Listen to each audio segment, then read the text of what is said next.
আর 5 জনের সকালটা ঠিক কিভাবে শুরু হয় এটা আমি ঠিক বলতে পারবো না, তবে আমার সকালটা কিন্তু ঠিক এইভাবেই শুরু হয়। রোজ সকালে ঘুম থেকে উঠে গায়ে জামা কাপড় না পরে বালতির ভেতর ঢুকে একজন বসে থাকে আর তার মনা তাকে চরম সাপোর্ট করে যায়। তারপর আর কি কোনো রকম একটু জামা গায়ে দিয়ে কাকাইয়ের ঘুমটা ভাঙাবে। আর এই কাকাই কিন্তু ওর চরম ফেভারিট একটা কাকাই, যাকে ও মেয়ে বলে ডাকে।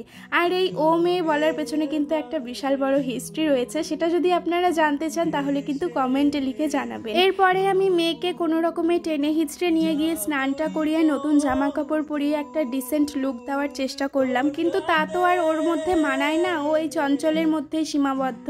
তারপরে আর কি ওকে একটা বোতলের মধ্যে জল দিলাম। এবার ওর এতগুলো বোতল চারিদিকে ছড়িয়ে ছিটিয়ে রয়েছে, কিন্তু সব বোতলের মধ্যে নীল আর গোলাপি বোতলটাই ওর একেবারে পছন্দের একটা বোতল। ওয়েদারটা ভীষণ গরম, ভীষণ বাজে, আর একটুও বৃষ্টি নেই, তাই জল খাওয়াটা খুব ইম্পর্টেন্ট। কিন্তু ওর তো এই গোলাপি বোতল পছন্দ নয়, নীল বোতলটাই পছন্দ। সেই জন্য ওর বুদ্ধিটা একটু দেখুন, কত যে বুদ্ধি খাটিয়ে ও এই কাণ্ডটা করলো, আপনারা শুধু একটু দেখুন। গোলাপি বোতল থেকে একটু মায়ের মন রক্ষার জন্য জল খেতে হবে, সেই জন্য এক সিপ জল খেয়ে নিল।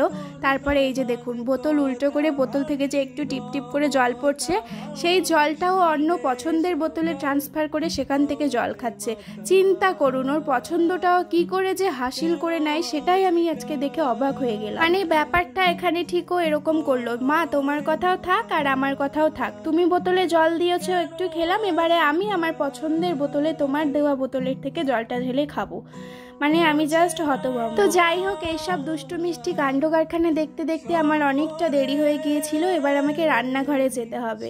আসলে আমার প্যাশন ব্লগ বানালো হলেও কিন্তু আমি কিন্তু প্রফেশনালি হোম মেকার, এখনো কোনো নিজে জব করি না, সেই জন্য আমার ঘরের দিকটা আমাকে অবশ্যই দেখতে হবে। সেই জন্য রান্নাঘরে গিয়ে আজকের মেনু কি কি হবে সেগুলো বাছাই করলাম। আজকে করব চাল কুমড়োর ঘন্ট, পটল ভাজা, আলু পনিরের তরকারি আর কচুরলতি দিয়ে একটা সবজি। তো সমস্ত সবজি যেগুলো আমার আজকে লাগবে, স্যালাডের শসা সহ সব কিছু আমি আলাদা করে বাছাই করে নিয়ে এবারে কেটে বেছে রান্নাটা বসিয়ে দিই। তারপরে বাইরে এসে দেখি এই যে বাড়িতে জেঠু এসেছে অনেক দিন পর, জেঠু চকলেট এনেছে, জেঠুর দেওয়া চকলেটটা বসে বসে খাচ্ছে। এবার এত বড় চকলেট ওকে দিলে তো ওর পেটটা খারাপ করবে, আর এখন চকলেটের মধ্যে এতটাও কোনো পুষ্টিগুণ নেই যে চকলেট দিয়ে বসিয়ে রাখতে হবে, সেই জন্য ওকে একটা কিউব চকলেট দিয়ে বাকিটা ফ্রিজে স্টোর করলাম। আর কাণ্ড কারখানা তারপরে দেখুন, সাইকেল তো জীবনে কোনো দিন চালায় না। একটু আগে বাড়িতে একটা বাচ্চা এসেছিল, সে সাইকেলটা একটু জাস্ট হাত দিয়েছিল, তারপরে এই যে সাইকেলে চড়ে বসে আছে।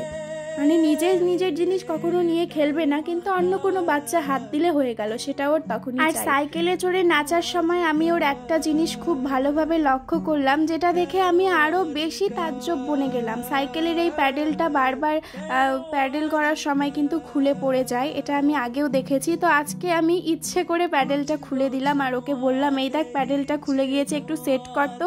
ও বাবা, দেখছি বেশ সুন্দর নিজে নেমে এসে সুন্দর দেখে নিল কোন দিক দিয়ে সেট করতে হয়, তারপর ইজিলি সেট করে দিল।